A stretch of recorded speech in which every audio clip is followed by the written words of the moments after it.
And what was that fear? It was this. Against the background of historic change and historic appraisal, CARICOM countries could be in danger of becoming a backwater separated from the main current of human advance into the 21st century. Well, that situation is real. This is a task for governments, certainly, but it is not a task for them alone. The private sector, too, has to assume responsibility. First, to solidify and strengthen their own positions, and then to explore ways of engaging the emerging alliance between Cuba, the DR, and Puerto Rico. Specifically in regard to tourism, it has become, I know, a comfort zone for many decision makers in the industry in CARICOM to proclaim that we have nothing to fear from the lifting of the US embargo against Cuba. In my view, those who retreat behind this refrain ignore a huge elephant that is sitting in the room. Here are a few facts that illustrate my point. US airlines will begin direct commercial flights to Cuba this year. Already, airlines have applied for routes into several Cuban areas. American Airlines alone, American Airlines, not American all of the American, just that one American Airlines, wants 10 flights a day from Miami to Havana. 10 flights a day from Miami to Havana. There are another 100 routes for which airlines such as American, JetBlue, Delta, Eastern, and United are scrambling, literally scrambling. Cuba is a market of 11 million people. As its economy grows and the purchasing capacity of its population increases, its attractiveness as a place for investment, including in tourism, will rise correspondingly.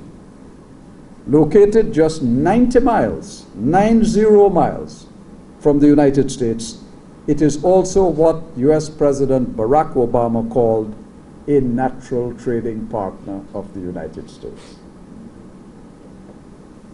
This month, more than 700 passengers went to Cuba on board the Adonia, a boat that's part of the Carnival fleet. The first in more than 50 years, but the start of many, many more. Norwegian Cruise Lines wants to offer cruises to Cuba by the end of the year. Cuba received a record 3.52 million visitors last year, up 17.4% from 2014. American visits rose 77% to 161,000, not counting hundreds of thousands of Cuban Americans. And the embargo isn't lifted yet. The tourism infrastructure in Cuba, which includes, incidentally, 63,000 hotel rooms, has languished. But now the government is seeking more foreign investment and has plans to reach 85,000 hotel rooms by 2020. That's in 5 years' time.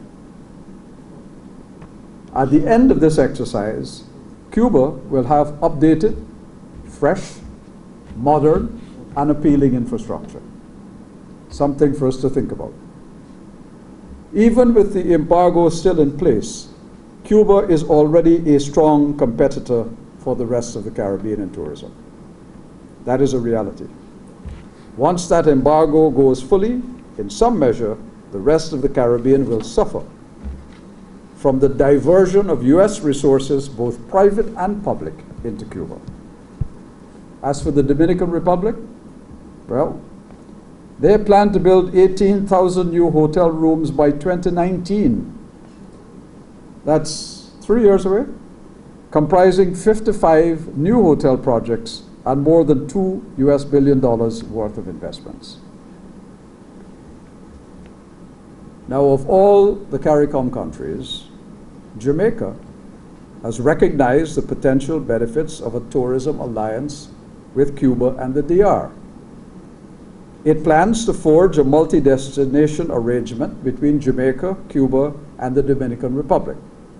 A memorandum of understanding is planned to be signed this very month.